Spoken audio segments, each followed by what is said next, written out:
Hello everyone, this is E, the Empty Nester. It's another beautiful fall day and the temperatures are almost 50 degrees right now. And the soil is, somewhat chilly. I should have brought my thermometer out to measure it. But I placed another order. A friend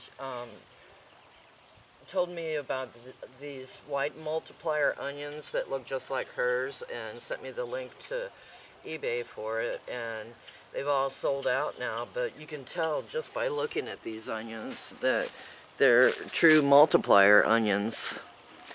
When you look right here, it looks like one bulb, and then this bulb is making plenty of onions, and then you'll divide them up, and like this one here, pull it off, and there's roots on each one of them. And then let's peel this bulb back,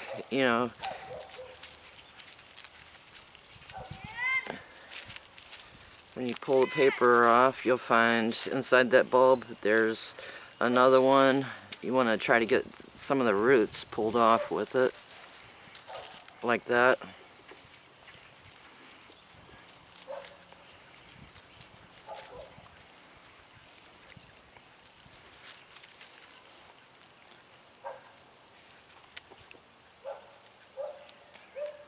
And then there's a little bit of roots there.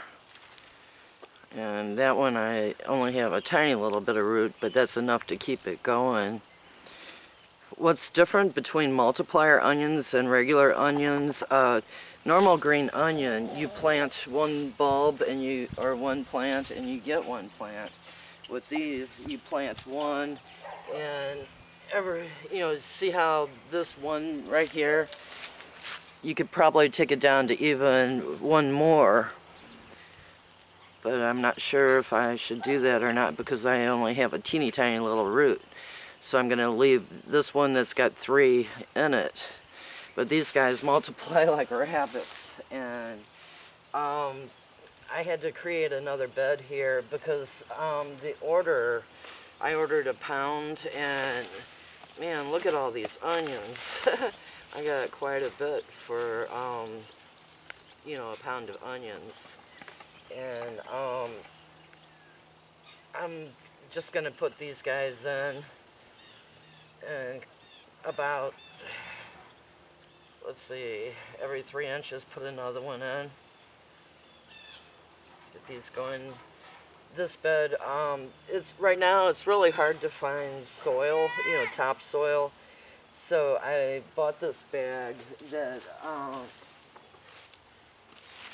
organic humus and manure, and it turns out there's only 10% manure in here, and the rest of it is like compost kind of material.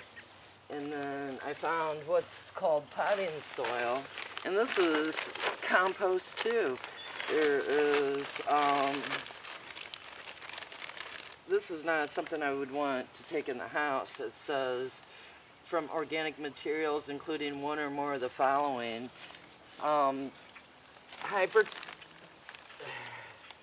Hypernium peat, forest products, composted sand, and perlite. And that's actually good for the garden. So I put 2 bags of it in here and then 4 bags of the humus and created this 4 foot by 4 foot raised bed. And then in the bottom I've taken the lawnmower and ran over leaves in the yard and put that on the bottom, and it mixes in with the soil a little bit so that this will be full of organic matter. Onions, they prefer a very good amount of nitrogen, so I'm going to find some actual cow manure and add chicken manure when I have it to this bed. But it needs to be composted, not fresh, otherwise it would burn the plants. And I've read that onions, they feed twice as much as normal vegetables, so the more organic matter and the more manures, things that create nitrogen. Even coffee, you know, like the coffee that I was putting on some of the other stuff. I'll go down to the coffee shop later today and see if I can get any more coffee grounds from them and sprinkle that all over the beds.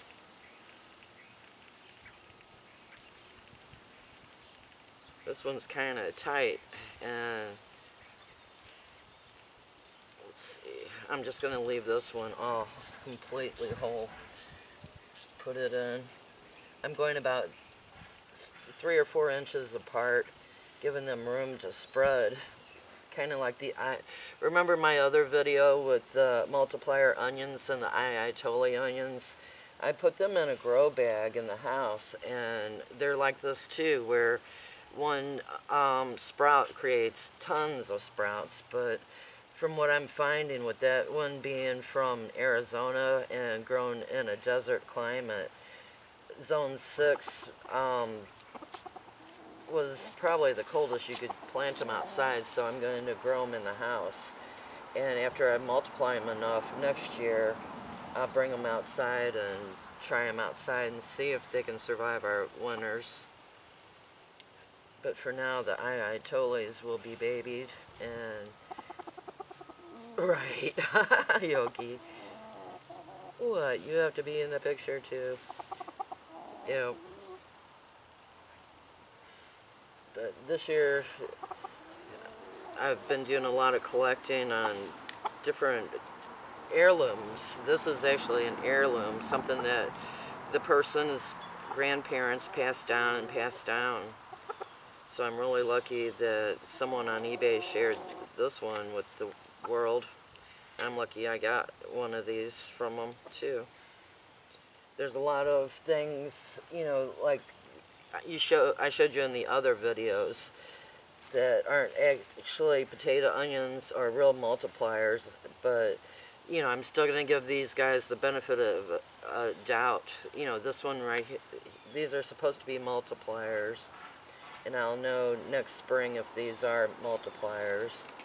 And today I'm going to get the Egyptian walking onions in the ground too. So this bed will be the white multipliers and Egyptian walking onions, and then we'll see what else, if I have room for anything else, I should say. I'm just planting down to about there and leaving the green tops sticking out. But as these grow, you know, I'll side dress with more manures, you know, that way they'll be happy and healthy, because they like to feed. I'm not one that uses chemical fertilizers. I believe in, you know, organic all the way. And there are easier ways to do this. You know, if I were to create a, you know, pole or something with dowel rods and just press it in and have all the holes done up, but with the sun shining on me, it's not really that cold today, and this is kind of like therapy, you know, getting your hands in the soil. And you know, this winter we won't be able to do this other than with core or potting soil, so I'm taking advantage of all the microbes in this soil, you know, making things happy. You know, gardening makes you happy. It creates better, you know, feelings, whatever, you know. But I guess I won't keep rambling on. I've ordered a lot of things this year, and the garden is going to be full of surprises next year, and full of new to me things. You know, I'm trying to collect things that are sort of lost to the world, you know, not normal commercial products and vegetables, things that our parents and ancestors used to grow, trying to keep them alive and multiplied. I'll give you a close-up of how I'm doing it a little easier. Just make a trench across, and then every 3 or 4 inches place an onion, And then all you have to do is bring the soil up around it and keep it standing up straight. That easy. But I'll go ahead and close for now. Thank you all for watching. You have a good day.